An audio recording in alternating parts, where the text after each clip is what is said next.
그날 모든 게 너무 완벽했어요.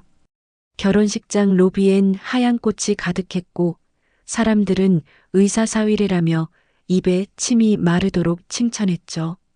나는 그저 웃었어요. 하지만 그 웃음이 내 인생의 마지막 평화가 될 줄은 몰랐어요. 딸은 드레스를 입고 거울 앞에 서 있었죠. 엄마, 나 이상해 보여? 그 웃음은 여전히 아이 같았어요. 나는 고개를 저으며 말했다. 아니었어요. 속으론, 이렇게 예쁜 아이를 누가 상처낼 수 있겠어. 그게 내 착각이었어요. 민우. 그 이름을 처음 들었을 땐 천사가 따로 없다고 생각했어요. 하얀 가운에 부드러운 말투, 심지어 딸에게 꽃을 건네는 손마저 너무 깨끗했죠. 그가 딸의 손을 잡을 때마다 나는 감사했어요. 우리 지수가 드디어 행복을 만났구나. 그날 그 믿음이 얼마나 잔인한 덫이었는지 난 아직도 잊지 못해요. 결혼식 전날 밤 그는 내게 카톡을 보냈어요. 장모님, 내일 잘 부탁드립니다. 저 지수 행복하게 하겠습니다. 그 한 줄이 내 눈물을 터뜨렸죠. 나는 그에게 전화를 걸어 고맙다고 말했어요. 그의 목소리는 따뜻했어요. 하지만 지금 생각하면 너무 매끄러웠어요. 마치 연습된 대본처럼. 결혼식장 안 사람들은 샴페인을 들고 웃었고 플래시가 번쩍일 때마다 하얀 조명이 신랑 얼굴을 더 환하게 비췄어요. 그는 한치의 흐트러짐도 없이 완벽했어요. 그런데 그 눈빛이 이상했어요. 행복한 신랑의 눈이 아니라 무언가 끝을 준비하는 사람의 눈이었어요. 나는 괜히 손에 땀이 났어요. 이유도 없이 그저 불길한 느낌이 가슴 깊숙이 밀려왔어요. 이 사람 지금 뭘 숨기고 있지? 그때였어요. 뒤쪽 문이 천천히 열리더니 낯선 여자가 걸어 들어왔어요. 검은 원피스, 차가운 표정. 그녀는 하객석 맨 뒤에 앉아 신랑을 똑바로 쳐다봤어요. 민우의 얼굴이 순간 굳었죠. 그 미묘한 표정 하나가 내 가슴을 쿵 하고 내려앉게 했어요. 행진곡이 울리고 딸이 걸어 나왔어요. 세상에서 제일 예쁜 내 딸. 그런데 신랑의 시선은 여전히 그 여자에게 고정되어 있었어요. 딸의 눈빛과 맞닿을 때마다 그는 억지로 미소를 짓는 것처럼 보였어요. 그때 그 낯선 여자가 아주 미세하게 고개를 끄덕였어요. 마치 이제 시작이야. 라는 신호처럼. 나는 그 순간 본능적으로 느꼈어요. 이 결혼식 뭔가 이상하다. 뭔가 아주 큰 게 터지려 하고 있었다. 그리고 내 예감은 그날 오후 3시 17분 딸의 인생과 내 인생을 동시에 부숴버렸어요. 결혼식이 끝난 후 나는 단 한순간도 마음이 편치 않았어요. 사진 속의 그는 늘 그랬듯 완벽했어요. 어깨각도, 시선, 손끝까지 연출된 듯 자연스러웠죠.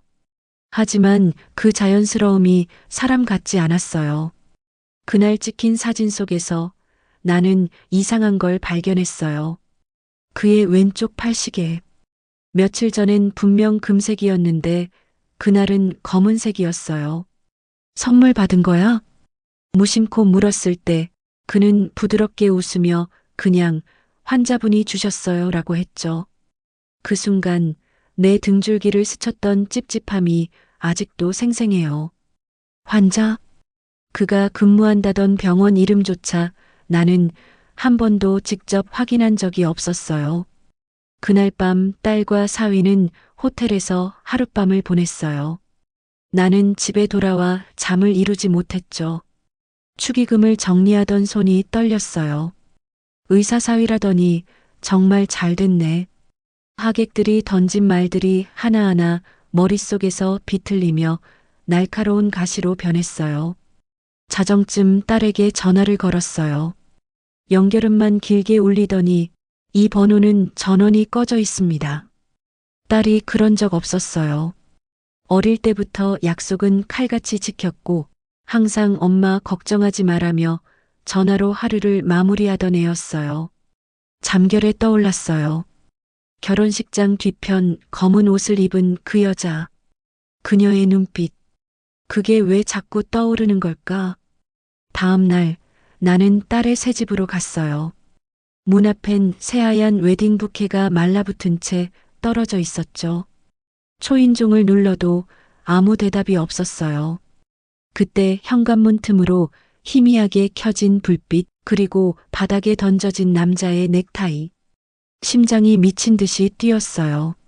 손이 떨려 문고리를 잡으려는데 그때 뒷목에 누군가의 시선이 느껴졌어요. 뒤돌아봤죠. 검은 모자를 쓴 남자가 멀리서 나를 보고 있었어요. 눈이 마주친 순간 그는 고개를 툭 돌리고 사라졌어요.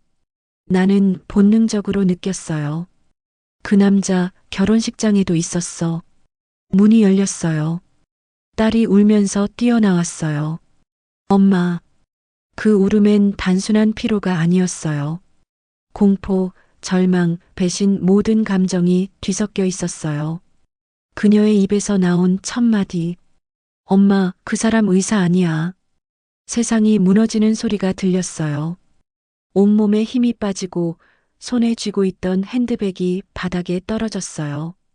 딸은 몸을 떨며 말했다. 그 사람 이름도 다 거짓말이야. 딸의 입에서 의사 아니야. 그 한마디가 떨어졌을 때 시간이 멈췄어요.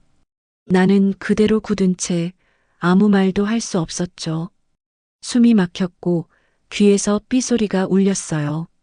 그동안 그가 했던 말, 그 웃음, 그 손짓 하나까지 머릿속을 쏟아붓듯 흘러내렸어요. 오늘도 수술이 길어졌어요. 환자분이 감동해서 과일을 보내주셨어요. 그 모든 게 지금 생각하면 너무 완벽했어요. 너무 매끄러워서 오히려 이상할 정도로. 나는 손이 떨렸어요. 핸드폰을 꺼내 은행 앱을 열었어요. 지문을 찍는 손끝이 차가웠어요. 그리고 눈앞에 뜬 숫자 0원. 순간 손끝의 감각이 사라졌어요. 은행 계좌 밑에 뜬 문구.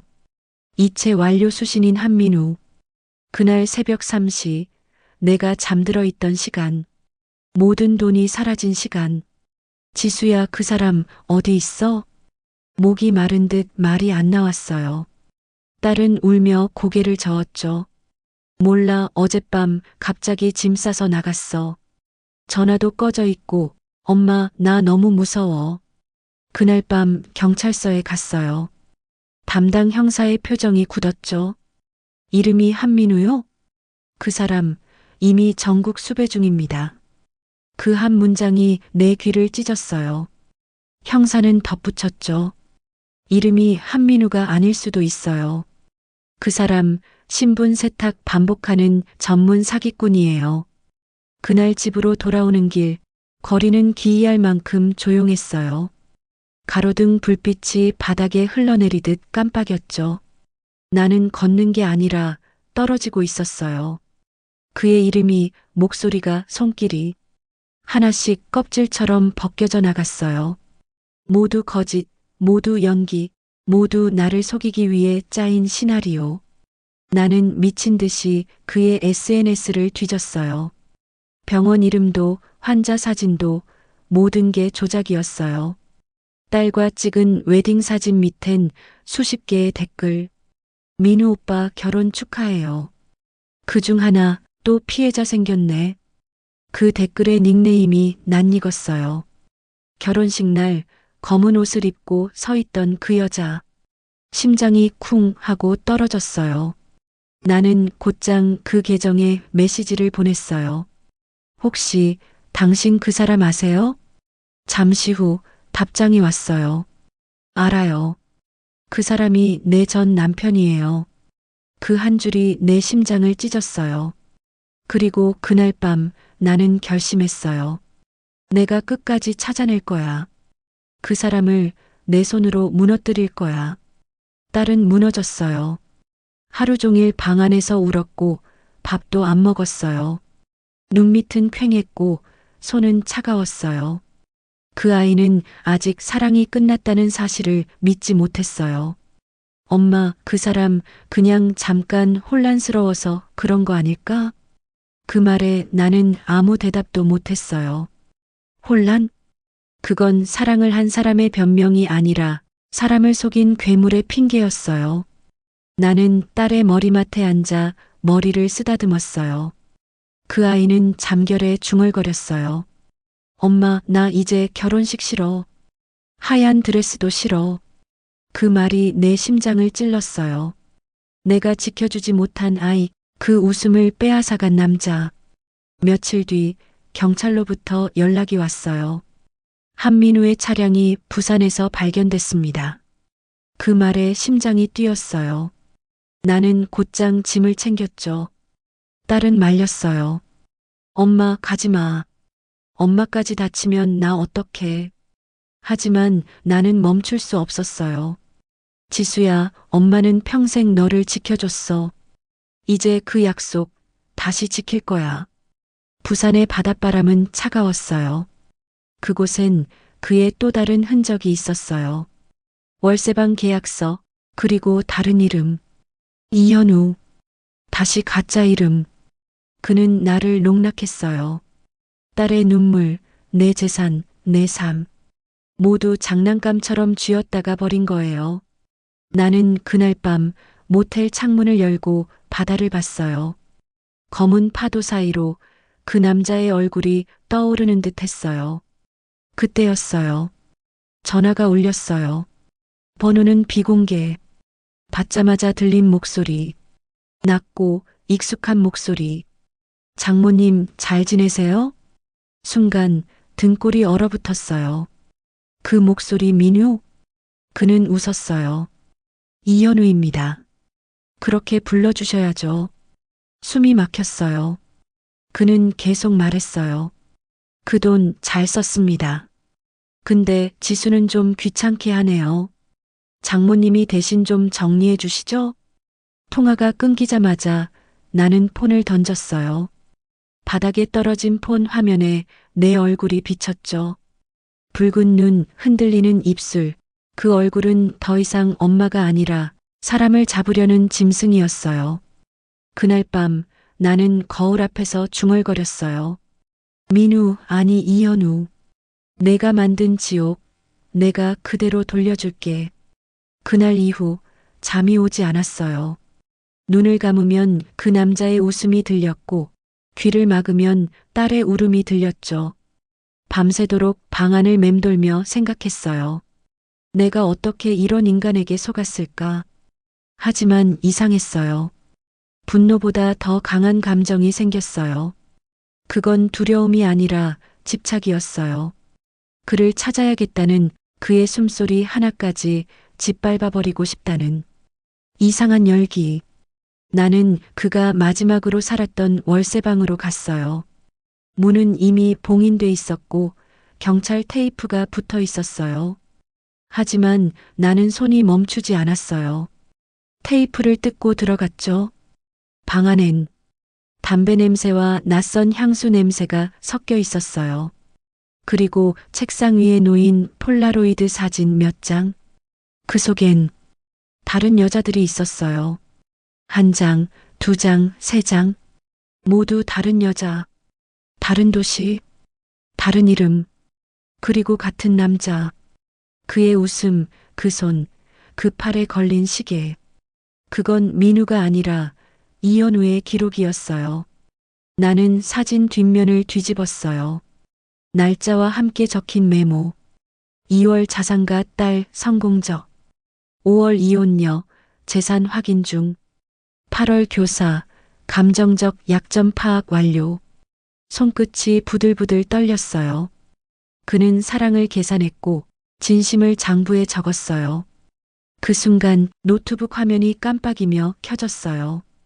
그가 미처 지우지 못한 메일함. 보낸 사람 L.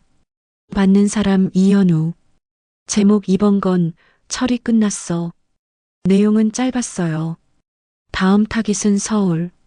그 여자 아직 몰라. 그 여자라는 단어에 심장이 뛰었어요. 메일 밑에 첨부된 사진. 사진 속 사람은 나였어요. 그날 밤 나는 깨달았어요.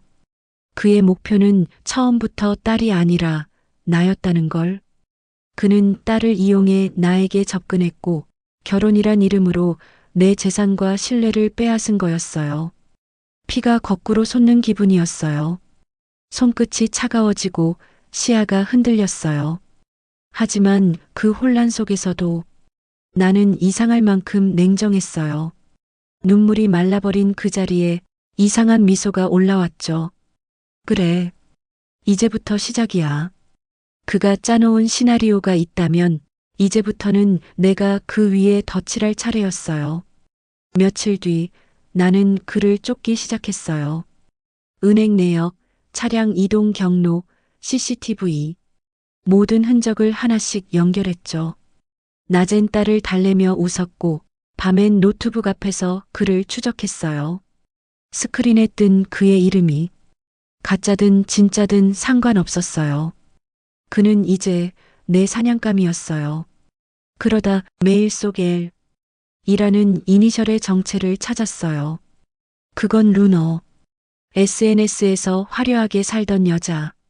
하지만 사진 속 그녀의 눈빛엔 왠지 모를 슬픔이 묻어 있었어요. 나는 그 계정으로 메시지를 보냈어요. 이연우 알고 있죠? 한참 후 답장이 왔어요. 당신도 그 사람한테 당했어요? 그 한 문장에 이상하게도 눈물이 났어요.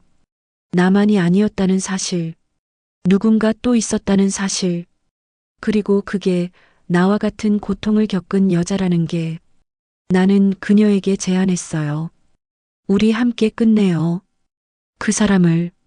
그날 밤 나는 내 손으로 만들어낸 복수의 첫 계획을 노트에 썼어요. 1단계 루너를 만날 것. 2단계 그의 현재 위치 파악.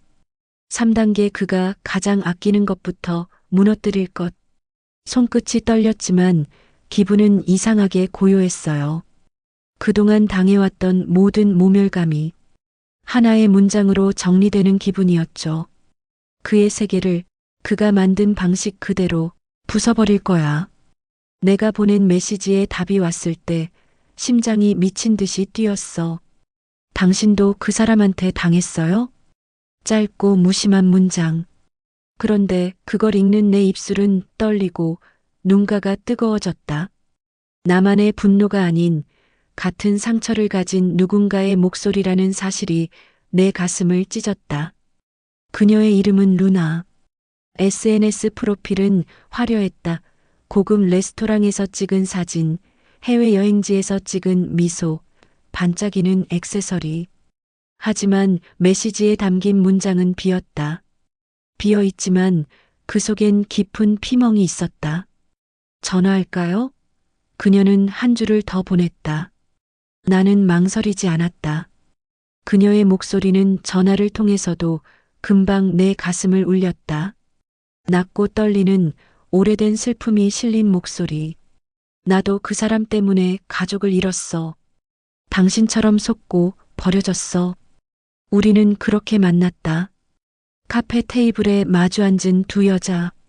한쪽은 떡집 할머니의 딸의 장모, 다른 한쪽은 반짝이던 SNS 속 여인. 표정은 다르지만 눈빛은 같았다. 같은 것을 본 사람들의 눈빛.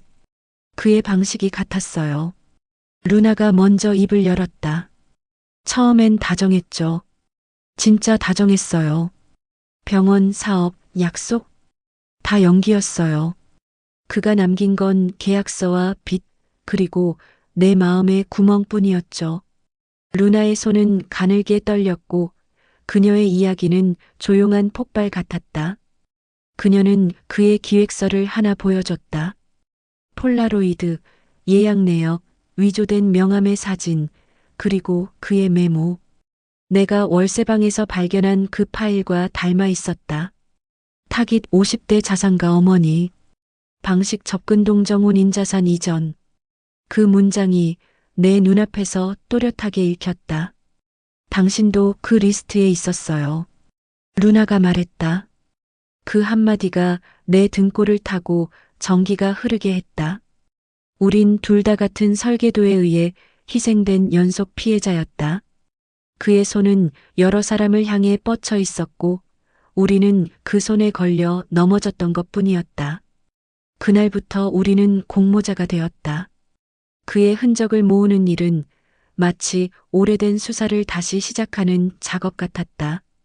루나는 그의 결혼식장 사진을 스크랩했고 나는 은행 거래 내역과 통화 기록을 정리했다. 우리가 모은 증거는 조용하지만 무거웠다. 위조된 진단서, 통장 이체 내역, 익명 메시지, 그리고 그의 해외 구매 영수증. 우리가 만든 첫 계획은 단순했다. 증거를 모아 공개하자. 그는 증거를 지우고 이름을 바꾸고 나라를 바꿔 숨었다. 그렇다면 우리가 그의 이름을 세상에 내보이면 된다. 사람들이 알면 그가 숨을 곳은 줄어들 것이다. 그리고 무엇보다 중요한 건 그의 본성, 그의 패턴을 세상에 드러내는 일이었다. 루나는 속으로 무언가 결심한 듯 눈을 반짝였다. 그는 사람 심리를 읽는 사람이에요. 약한 곳, 아픈 곳, 욕망이 있는 곳을 제대로 찌르죠. 우리는 그걸 역으로 써야 해요. 그녀가 꺼낸 건 그의 오래된 주소록이었다. 여러 이름, 여러 번호, 그리고 몇몇 금융 관련 연락처.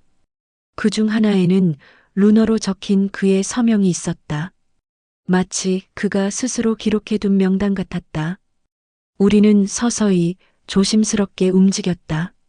첫 타깃은 그의 신분 세탁 창구로 의심되는 곳. 그가 자주 드나들던 호텔, 그의 가짜 병원 명패를 판매하던 사이트, 위조 서류를 만들어주는 중개인까지. 우리는 한 땀 한 땀 그의 그물이었던 허점을 찾아 끊어갔다. 루나와 나는 밤마다 모니터 앞에 앉아 채팅 기록을 비교하고 CCTV 캡처를 돌려보고 그의 통화 패턴을 필사했다. 누군가가 우릴 비웃음으로 보는 것 같았지만 우리는 멈추지 않았다. 분노는 냉정으로 바뀌었고 냉정은 계획으로 굳어졌다. 우리의 공모는 감정의 소란을 계산된 행동으로 바꿔준 유일한 도구였다. 그가 우리의 눈치를 챘다는 신호는 생각보다 빨리 왔다. 한밤중 내가 혼자 집에서 자료를 정리하고 있을 때였다.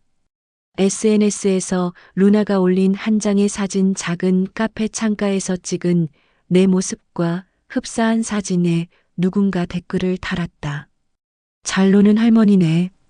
그 댓글의 아이디는 익명이었지만 어쩐지 익숙했다. 내 안에서 무언가가 끌어올랐다. 그가 우리를 지켜보고 있어. 루나가 짧게 말했다. 그 말에 숨이 막혔다. 하지만 두려움은 우리를 멈추게 하지 못했다. 오히려 분노는 더 잔인하게 날카로워졌다. 그가 지켜보건 안 보건 상관없어. 나는 중얼거렸다. 우린 이미 시작했어. 그의 집념보다 더 단단해질 거야. 그날 우리는 작은 성공 하나를 거뒀다. 루나가 그의 과거 인터뷰 영상을 복원해 올렸고 그 영상 속에서 그의 말은 미세한 모순을 드러냈다. 다수의 댓글이 몰렸고 그중 한 사람이 우리의 연락처로 메시지를 보냈다. 저도 당했어요. 같이 하시죠. 그 반응을 보며 내 가슴은 이상하게 따뜻해졌다. 우리는 혼자가 아니었다. 공모는 그렇게 퍼져나갔다. 우리가 모은 조각들은 더 많은 사람들의 상처를 비추었고 그 상처는 서로 맞물려 하나의 그림을 이루기 시작했다. 그의 패턴, 그의 말버릇, 그의 선물 포장 방식까지 모든 게 같은 사람이 만든 작품이라는 걸 증명해가고 있었다. 나는 한밤중 창가에 앉아 담배를 손가락으로 만지작거렸다. 연기 사이로 루나의 얼굴이 떠올랐다. 그녀의 눈빛은 내게 묘한 힘을 주었다. 우리는 피해자였지만 동시에 복수의 설계자가 되었다. 그의 내일을 무너뜨리자. 나는 속으로 다짐했다. 그 다짐은 더 이상 울음이 아니었다. 그건 예리한 칼날이었다. 그리고 우리가 몰랐던 건 이 칼날이 누군가의 심장을 향해 이미 가고 있었다는 사실이었다. 우리가 그를 쫓아다니던 어느 날이었다. 루나가 보낸 한 통의 메시지에 내 손이 떨렸다. 뉴스 클립 하나 찾아봤어. 이번엔 대전 쪽 결혼식이야. 신부는 70대 재상가의 딸. 그 한 줄을 읽는 순간 머리가 새하얘졌다. 또 그의 패턴은 그대로였다. 다른 이름, 다른 직함, 같은 손길로 다가가 사랑을 연기한 뒤 재산을 빼앗고 사라지는 방식? 나는 화면을 확대했다. 뉴스 앵커가 말하는 그의 얼굴은 낯익었고 그 표정은 어쩐지 더 교활해 보였다. 그는 새 이름으로 성공한 스타트업 대표로 포장되어 있었다. 아, 이 사람. 나는 핸드폰을 꼭 쥐었다. 눈앞에 쌓였던 파일들, 그가 남긴 서류들, 통화 기록들이 한 장 한 장 퍼즐처럼 맞춰졌다. 루나와 나는 즉시 대책회의를 했다. 이번 신부 누구야? 내가 물었다. 루나는 답을 하며 숨을 털었다. 이름은 정혜인. 68세. 유산 많고 외로움이 있다더라. 그 이름이 입에서 떨어지는 순간 내 속에서 무언가 타버리는 소리가 났다. 그녀도 우리의 목록에 있었구나. 며칠 뒤 우리는 그 결혼식의 영상과 사진을 손에 넣었다. 화면 속 그는 신부에게 다정하게 미소 지었다. 그 손끝의 떨림, 말투, 작은 습관, 모두 우리가 이미 알고 있던 그것이었다. 어떻게 같은 사람이 이렇게 여러 얼굴을 쓸 수 있는지 화가 치밀었다. 우리는 영상을 천천히 돌려봤다. 그의 손이 신부의 손을 잡는 장면에서 나도 모르게 소리를 질렀다. 내가 어떻게 감히. 그날 밤 루나가 추가 자료를 보냈다.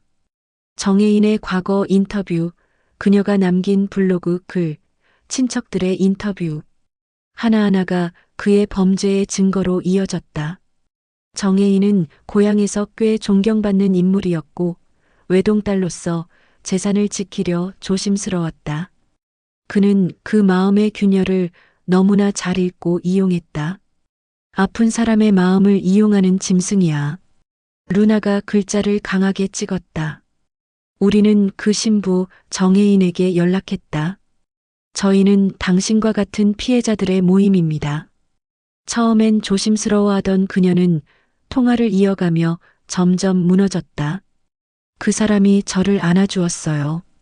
진짜로 사랑해주는 줄 알았어요. 그런데 계약서가 나왔어요. 제 이름으로 된 보험금, 재산 이전 서류들이 있었어요. 그녀의 목소리는 떨렸고 나는 그 떨림에 또 한 번 분노했다. 우리는 그녀의 집에 며칠 머물렀고 문서들을 함께 확인했다. 문서 더미 속에서 나온 건 더 충격적이었다. 수십 건의 위조 서류, 같은 글씨체의 수기 메모, 여러 통의 통장 사본. 그의 패턴은 놀랍도록 치밀하고 반복적이었다. 각 결혼마다 동일한 순서로 문서를 위조했고 보험과 신탁, 부동산 권리 이전을 통해 돈을 빼갔다. 그는 체계적인 사기 조직의 일부였을 가능성이 커 보였다. 우리는 혼자가 아니야. 루나가 눈을 붉히며 말했다. 그 말에 난 슬퍼지면서도 한편으론 든든함을 느꼈다.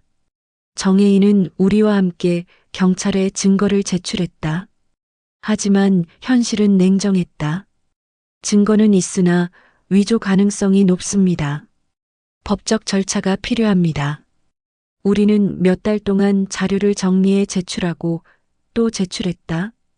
그 사이 그는 또 다른 이름으로 이미 새로운 지역에 나타났다. 그의 움직임은 방대했고 우리의 추적은 숨바꼭질이었다. 하지만 그가 또 다른 결혼을 올렸다는 소식이 들어왔을 때 나는 무너질 뻔했다. 이번엔 어디야? 나는 루나에게 다급히 물었다. 광주. 신부는 유명한 재단 이사장의 막내딸. 50억대 재산. 그 소리에 손이 떨렸다. 우리는 즉시 그 결혼식 정보와 하객 명단을 모았다. 우리는 그가 또다시 누군가의 가슴에 칼을 꽂는 것을 두고 볼 수 없었다. 그가 결혼식에 나타나는 CCTV가 확보되었다. 우리는 그것을 확보하는 데 성공했다.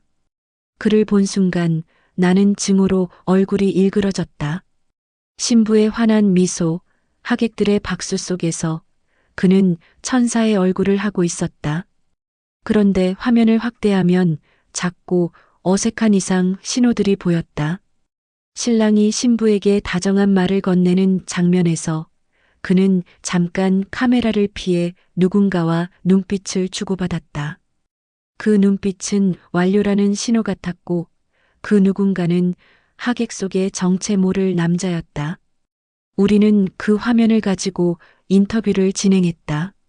지역 언론사가 관심을 보였고 그 영상이 공개되었을 때 파문은 컸다.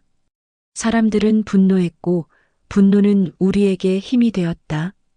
그의 또 다른 얼굴이 공개되자 과거 피해자들이 하나둘 연락하기 시작했다. 그의 사기 목록이 점점 길어졌다. 하지만 정작 나와 루나, 정혜인은 더 큰 충격을 마주했다. 그가 단순한 개인 범죄자가 아니라 조직적 구조 속에서 움직였다는 정황이 드러났기 때문이다. 그의 이름 뒤에는 누군가가 있었고 누군가가 그의 위조 문서와 신분 세탁을 돕고 있었다. 그 누군가들 변호사, 보험 설계사, 가짜 의사, 그리고 몇몇 은행 직원. 그 사실을 확인하는 순간 우리 둘은 서로를 바라보며 알 수 없는 공포와 분노를 동시에 느꼈다. 우리가 쫓는 것은 한 인간의 얼굴 뒤에 숨은 괴물 하나가 아니었다. 그건 체계적이고 치밀한 범죄 네트워크였다. 그 네트워크가 우리 같은 사람들의 삶을 갈갈이 찢어놓고 있었던 것이다. 그 밤 나는 침대에 누워 천장을 보며 중얼거렸다. 우리가 맞설 수 있을까? 루나가 다가와 내 손을 잡았다. 우린 이미 시작했잖아요. 그녀의 목소리는 확고했다. 그 입술에서 나온 한마디가 내 등줄기를 타고 내려갔다. 우리가 무너진 만큼 이제는 우리가 무너뜨릴 차례예요. 그 말이 불을 붙였다. 우리의 싸움은 이제 개인을 넘어 조직을 향해 뻗어나가기 시작했다. 그의 또 다른 결혼과 누적된 피해 사례들은 더 이상 단순한 복수가 아니었다. 우리가 만들려는 것은 정의의 폭로였고 불꽃은 이미 옮겨붙은 상태였다. 그날 이후로 나는 내 이름이 부끄러웠다.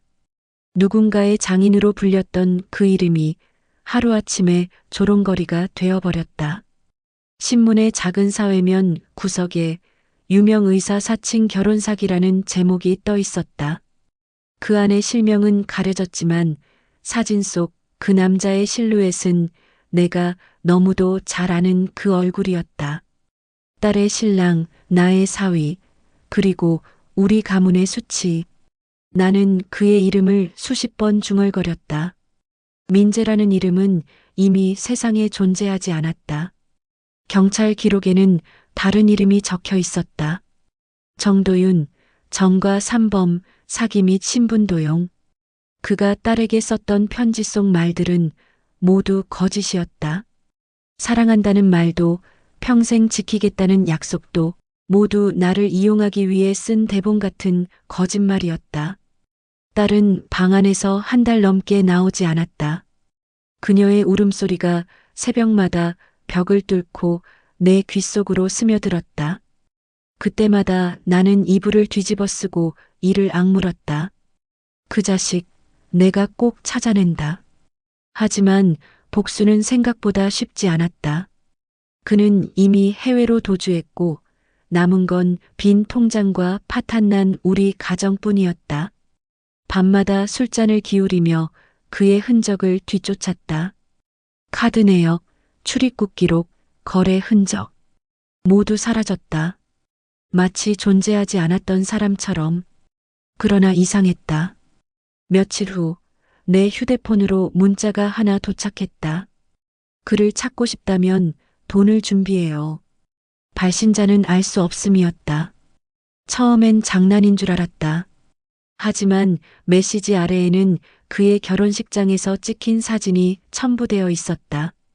그날 내 딸의 손을 잡고 웃고 있던 그 미소. 나는 그 사진을 보며 피를 토하듯 울었다. 그런데 문득 사진의 배경 속에 낯익은 얼굴이 보였다. 내 회사의 전 재무팀장이자 그 결혼식 비용을 도와줬던 남자였다. 그 순간 소름이 돋았다. 이건 혼자 꾸민 게 아니었어. 그날 밤 나는 모든 걸 의심하기 시작했다. 그의 사기 결혼 뒤에는 누군가 더 있었다. 그리고 그 누군가는 내가 믿었던 사람 중 하나였다. 그 깨달음이 들이닥친 순간 나는 처음으로 복수를 결심했다. 단순히 사위를 잡는 게 아니라 그를 이용한 모든 이들을 무너뜨리기로. 그건 더 이상 분노가 아니었다. 그건 생존이었다. 그날 이후로 나는 사람이 아니었다. 매일 아침 거울 속 내 얼굴이 낯설게 느껴졌다. 머리카락은 하얗게 변해갔고 손끝은 밤마다 떨렸다. 그런데 이상하게도 그 떨림 속엔 공포가 아닌 쾌감이 섞여 있었다. 이제부터는 내가 쫓는 쪽이니까. 나는 먼저 그 재무팀장을 찾아갔다. 그는 회사를 그만둔 지 한 달이 지났고 그동안 연락이 닿지 않았다. 하지만 내가 알고 있던 건 하나였다. 그는 거짓말을 할 때 늘 오른쪽 어깨를 두드렸다. 그리고 그 습관은 오래된 CCTV 속에서도 그대로였다. 그의 집 앞 폐쇄회로 영상. 거기엔 낯선 남자와 봉투를 주고받는 장면이 담겨 있었다. 그 봉투에는 분명 내 이름이 적혀 있었다. 나는 그날 밤 술 한 병을 들고 그의 아파트 앞에서 기다렸다. 한겨울의 공기는 살을 베듯 차가웠다. 문이 열리자 그는 놀란 얼굴로 나를 봤다. 부장님 여길 어떻게? 나는 아무 말도 하지 않았다. 그저 웃었다. 그리고 천천히 그의 손에 한 장의 사진을 올려놨다. 그 결혼식장의 사진. 그 속의 미소를. 그는 그걸 보는 순간 얼굴이 하얗게 질렸다. 그날 내가 거기 있었지? 그는 아무 대답도 하지 않았다. 하지만 손끝의 떨림이 진실을 말했다. 나는 천천히 말했다. 도윤을 어디서 만났어? 그는 입술을 깨물며 뒤로 물러섰다. 그 사람 당신이 생각하는 그런 사람이 아니에요. 그럼 어떤 사람인데? 당신보다 훨씬 더 오래된 악마예요. 그 말 한마디에 심장이 쿵 하고 떨어졌다. 악마. 그 단어가 이상하게도 내 귀에 익숙하게 들렸다. 그리고 그는 계속 말했다. 그는 이미 여러 번 이런 식으로 사람을 무너뜨렸어요. 부잣집, 권력가, 심지어 장관까지. 그는 감정을 이용해요. 사랑, 신뢰, 연민 그걸로 사람을 부숴요. 그 말을 듣는 순간 나는 확신했다. 이건 단순한 사기가 아니었다. 감정을 무기로 하는 완벽한 살인 같은 사기였다. 그날 밤 나는 그 팀장의 집을 나와 혼잣말을 했다. 그럼 나도 감정으로 끝내줘야겠네. 그 말은 내 안에서 맹세처럼 새겨졌다. 그리고 그날 나는 내 인생 처음으로 가짜 신분을 만들었다. 이름, 직업, 주소 전부 새로. 그가 내 가족을 속였던 방식 그대로. 이제는 내가 그를 속일 차례였다. 나는 그가 마지막으로 머물렀던 도시에 있었다는 단서를 잡았다. 부산 해운대. 그곳에서 그는 다른 이름으로 새로운 여자를 만나 살고 있었다. 그리고 그 여자의 이름은 놀랍게도 내 딸의 친구였다. 세상은 기가 막히게 잔인했다. 딸의 결혼식에서 시작된 거짓은 결국 또 다른 결혼식으로 이어지고 있었다. 나는 그날 밤 딸의 친구 SNS를 몰래 뒤졌다. 거기엔 그 남자의 새로운 얼굴이 있었다. 다시 의사가운을 입은 똑같은 거짓의 미소. 나는 그 사진을 확대하며 속삭였다. 그래, 이번엔 내가 하객으로 가줄게. 그날 이후 나는 다시 정장을 꺼내 입었다. 손끝은 여전히 떨리고 눈은 충혈된 채로 말라붙어 있었다. 하지만 이번엔 울지 않았다. 이건 장례식이 아니라 복수의 시작이었으니까. 나는 새 이름으로 초대장을 만들었다. 하연우, 의료기기 투자사 대표. 그 이름으로 그들의 결혼식 하객 명단에 내 이름을 올렸다. 그리고 그 결혼식의 날짜. 딱 내 딸의 결혼식에서 1년이 되는 날이었다. 운명은 정말 잔인했다. 그가 또다시 누군가의 신부 옆에 서서 그 뻔뻔한 미소로 사랑을 연기하고 있었다. 이번엔 흰 가운 대신 검은 턱시도를 입고. 하객들은 환호했고 그는 마치 아무 일도 없었다는 듯 웃었다. 하지만 나는 알고 있었다. 그의 웃음 뒤에는 내 통장을 털고 내 딸을 무너뜨리고 내 삶을 부순 그 거짓의 피가 흐르고 있다는 걸. 그리고 이번엔 그 피를 내가 흘리게 만들 것이다. 결혼식장 입구에서 나는 그를 처음으로 마주했다. 그의 시선이 잠시 멈췄다. 그 순간 그 눈동자가 아주 미세하게 흔들렸다. 그도 나를 알아봤다. 하지만 그는 아무렇지 않게 웃으며 말했다. 오랜만이네요, 장인어른. 그 말 한마디에 내 심장은 폭발할 듯 뛰었다. 그러나 나는 미소를 지었다. 이제 진짜 인사드릴 때가 된 것 같네요, 사위님. 그의 표정이 굳어갔다. 그리고 그날 나는 결혼식장 중앙 통로를 천천히 걸어 들어갔다. 사람들의 시선이 나를 쫓았다. 축복의 음악이 흐르는 그 공간에서 나는 결혼식 대신 처형식을 준비하고 있었다. 그가 나를 속였던 방식 그대로 이제는 내가 그를 속일 차례였다.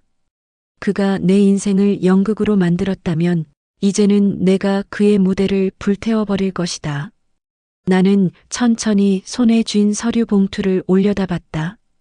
그 안에는 그의 새로운 신분, 위조된 의사면허, 해외 계좌, 그리고 그의 진짜 이름이 들어 있었다. 이름은 하나였다. 정도윤 사기꾼. 그 순간 내 입가에 미소가 번졌다.